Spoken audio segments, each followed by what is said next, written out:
My name is Jennifer Campbell, and I'm a teaching professor in the University of Denver Writing Program. In this video, I'm going to walk you through a rhetorical analysis of the Reverend Dr. Martin Luther King Jr.'s letter from a Birmingham jail.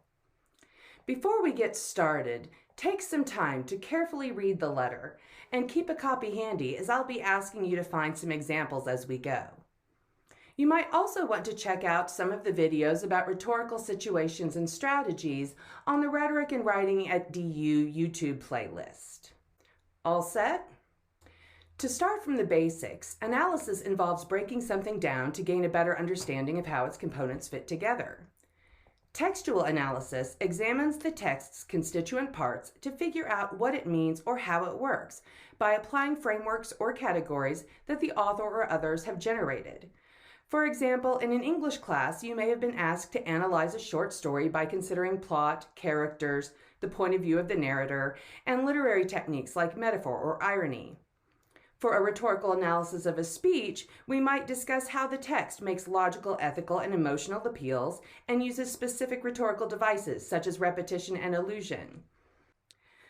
We can also consider how a variety of contexts shape a text's production and reception.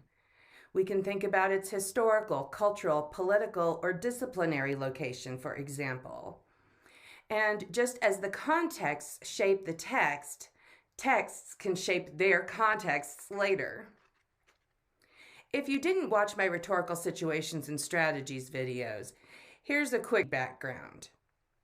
The rhetorical situation for any communication is defined by an author communicating to a specific audience about a particular topic in order to achieve certain ends. Just as we often represent these elements as the rhetorical triangle, we can use a parallel triangle to represent the types of rhetorical appeals that relate to each aspect. Strategies that establish an author or speaker's credibility and character build ethos or make ethical appeals. The intellectual substance of an argument, its logical support and evidence, is called logos, and appeals to the audience's emotions and values evoke pathos. In this video, we'll be emphasizing this Aristotelian model, but rhetorical analysis can apply a range of theoretical lenses. If you want to emphasize an argument's logical development, you might use a Toulmin model of analysis.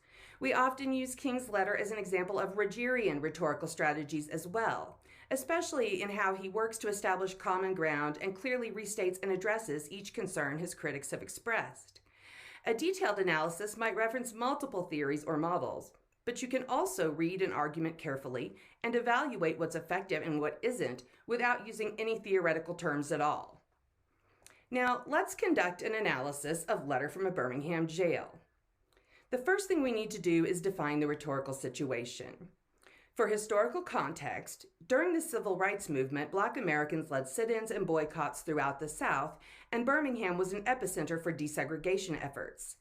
As described in The Atlantic, which published the letter under the headline, "The Negro is Your Brother," April 1963, King was jailed in Birmingham, Alabama, after he defied a state court's injunction and led a march of black protesters without a permit, urging an Easter boycott of white-owned stores. A statement published in the Birmingham News, written by 8 moderate white clergymen, criticized the march and other demonstrations. This prompted King to write a lengthy response, begun in the margins of the newspaper. He smuggled it out with the help of his lawyer, and the nearly 7,000 words were transcribed. The eloquent call for constructive, nonviolent tension to force an end to unjust laws became a landmark document of the civil rights movement. Here you can see an early typed version, and in the description I've shared a link to an audio recording of King reading the letter. Now we all know Martin Luther King Jr. as a respected civil rights icon, but he was a more controversial figure in the 1960s, often portrayed as a radical and targeted by the government, law enforcement, and plenty of civilians. Since his critics, including those Alabama clergymen, might misunderstand or fear King and his mission, it was important for him to establish a strong ethos from salutation to signature. Writers can demonstrate their character and credibility in a variety of ways, such as including information about their expertise and credentials, relevant demographic or biographical information, evidence of the writer or speaker's character and trustworthiness, But we also move into borrowing ethos from testimony from experts or scholars. And of course, we always make sure to cite those sources appropriately. Finally, it should be in an appropriate style, tone, and diction for the audience and genre conventions. King addresses his letter to his fellow clergymen, highlighting his ethos as a pastor and establishing some common ground from the beginning. He also immediately states his exigence, why he's writing to them. Keep in mind that King addresses a dual audience through the open letter genre, the clergymen themselves and a broader national audience through publication in newspapers across the country later that summer. While we'll emphasize how he appeals specifically to the former, we can expand that to how he hoped to persuade white readers, especially Christian moderates, to support the cause.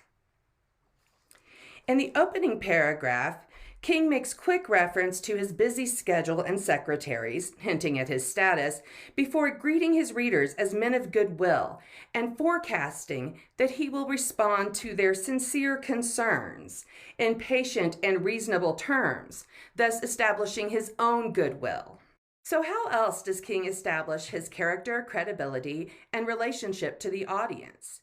Take a few minutes to scan the letter for ethical appeals.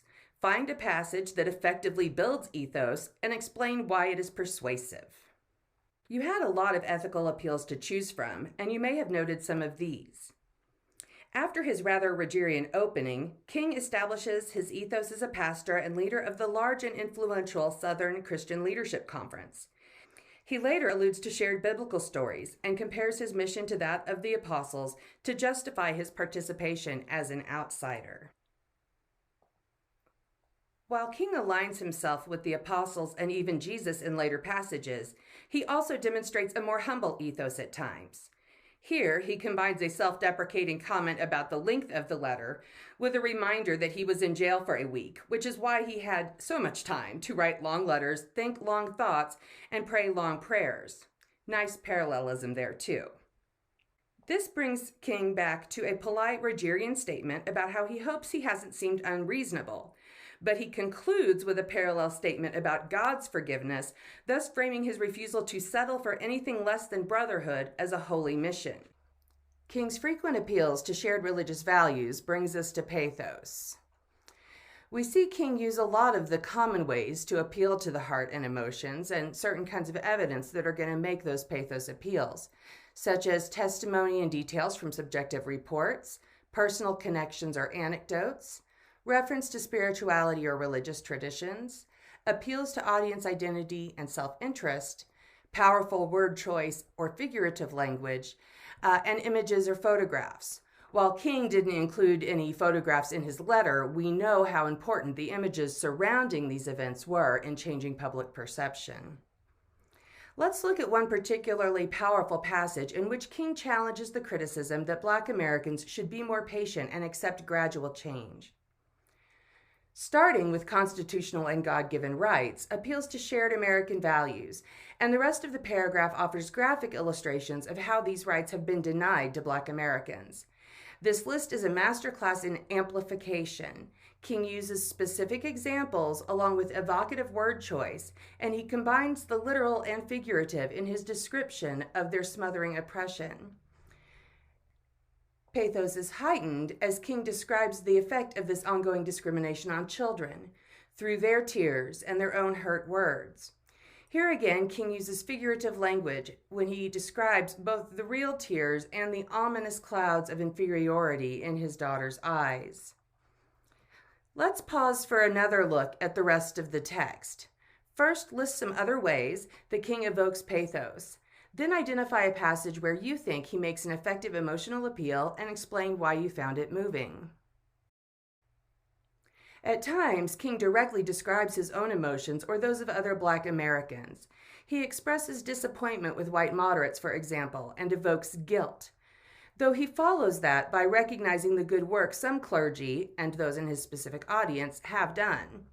Here and elsewhere, King locates the goals of the civil rights movement within shared American values of democracy and freedom and uses cultural touchstones that connect with readers. For example, his word choice about national policy echoes the old hymn, "On Christ the solid rock I stand, all other ground is sinking sand."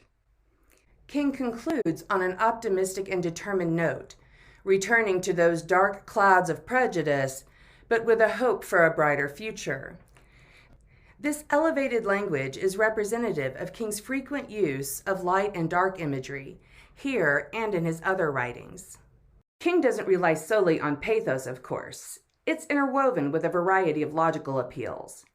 Writers and speakers develop logos by including content like established facts and evidence, logical proofs, if-then or cause and effect arguments, comparisons and analogies, references to precedent or existing rules, research results, whether the author's own or from scholarship, details from objective reporting, definition of terms, and other types of practical reasoning or explanations.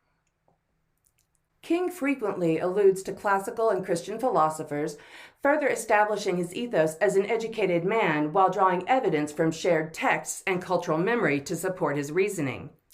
Here, he cites St. Augustine as he clearly explains the logical and moral justification for breaking the law through civil disobedience. This is an example of how King defines his terms and employs syllogistic reasoning, as he tracks the difference between just and unjust laws, the difference between our obligation to follow just or unjust laws, and therefore how he can urge men to disobey a law that is morally wrong. You know what's coming now. Take a few moments to scan the text, looking for specific logical appeals. Which kinds of reasoning and evidence did you find most persuasive? Let's take a look at logos in one more passage. An important part of the letter is explaining the rationale for the Birmingham boycotts in March. This requires a fuller definition of the nonviolent campaign, which King lays out in 4 steps. These are all described in more detail later. Next, he presents evidence of the destructive nature of racism in Birmingham, the hard, brutal facts of the case. He then concludes that civil disobedience is warranted based on these facts, especially as they had tried all other remedies with no positive results. We know that marches like those in Birmingham and ongoing public discourse about segregation and discrimination did, over time, lead to monumental changes in U.S. laws and public behavior. We still have a long way to go, of course, and new leaders and activists will combine classical and evolving rhetorical strategies to continue the conversation about race in America. Maybe you'll be one of them. Whether you're working on a rhetorical analysis essay or trying to apply these strategies to your own work, the DU Writing Center is happy to help at any stage of the process.